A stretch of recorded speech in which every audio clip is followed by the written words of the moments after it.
Welcome to another Portable Pipeline Systems case study for the archives. I'm your host, Isaac Alatorre, Emergency Pipeline Advisor for Water, Wastewater, and Flood Management. Today we're going back to the archives and looking at an older bypass, yet still relevant to our day because water bypassing using Layflat hose has not really changed. Maybe the products have been updated a little, but essentially the same strategy, going above the ground with portable pipeline utilizing Layflat hose to provide water, is essentially the same. It took me a while to get the details of this job and who was there, so these cases are difficult to get sometimes, so I apologize if you guys have been waiting for some more case studies. I've gotten some numerous requests for this. So let's get into it. So quick background on this job. It was done in 2003 in the suburbs of Seattle. And this case is unusual because in the suburbs of Seattle, they had a water main cross with a bridge that collapsed and that was due to be repaired. And of course, the 12-inch water main broke as well. But before we get into the details, I want to thank Joe Mickelson, formerly from the city of Seattle, who provided all this information about this job. Now, let's get into the details about the job site. The hard pipe that broke was 12-inch hard pipe and did provide quite a bit of people with water and needed to be bypassed very quickly. To bypass the 12-inch pipe, they used 8-inch NSF hose to go under the bridge provided by us, Portable Pipeline Systems, and the water professional said that the flow was enough to cover the demand on the other side of the bridge. Now, the bridge was not underwater, which was a huge bonus for this job. It was a trail for pedestrians that used to be a railroad. They were getting water from the west side and had no way of getting water to the east side, hence why they needed hose to get water across the pathway. Now let's get started with the hard pipe. They used a 45-degree gripper ring from Romac to divert the pipe away from the bridge to give room so the contractors can work on the bridge on each side. The outlet had a flange and a gripper ring that is in between the mechanical joint follower. Then connected two flange outlet and inlets using approximately 400 feet of 8-inch NSF Layflat hose on opposite sides to complete the bypass, with a range of 90 to 100 psi. So think of this similar to a major fire hydrant jump. Before they cleaned and tested the NSF hose as well for water quality and then laid it out to be bypassed. They used some foam to protect the NSF hose under the trail area, as you can see here.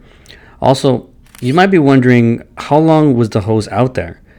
Well, the NSF hose was out there for 3 to 4 months so they can complete the construction of the bridge. And we have cases where it has even been longer than this. NSF hose can be used long-term given the right circumstances. So this is another great example of this. If you're wondering about the yellow pipelines, now those yellow pipelines, those were gas lines. So the local gas company had to come by and bypass their pipelines as well. So this was a multiple agency involved job. Another thing you might have noticed is that the crew used concrete blocks in a couple of places. One for the walkway, and another one was for the hard pipe outlet, so the hard pipe would not move around once it was charged with water. So a lot of good use of concrete blocks here. I get this all the time, guys. Isaac, what do I do with a fully charged hose out in the public? What if a dog chews on it? Someone shoots it? A kid stabs the hose? I've heard all of them. Just remember, guys, 85% of what we worry about does not come true.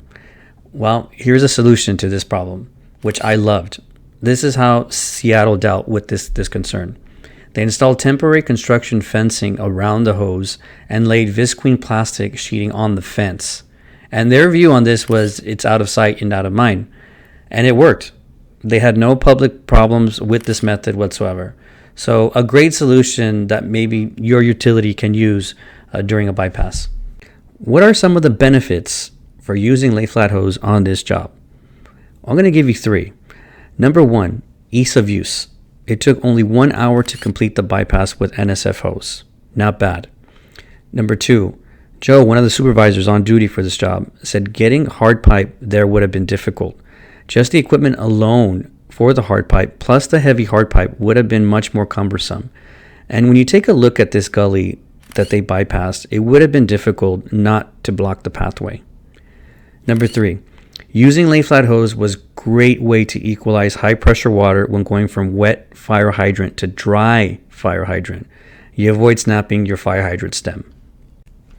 Big thank you to City of Seattle, and especially Joe Mickelson, formerly of City of Seattle and now of Cascade Water Alliance. He shared this information with us and allowed us to share it with the water pipe maintenance community. And to anybody listening, please send us your lay-flat hose story so the rest of us in the water and wastewater community can see how you dealt with the challenges. And as you can see, many last-minute challenges can occur out in the field.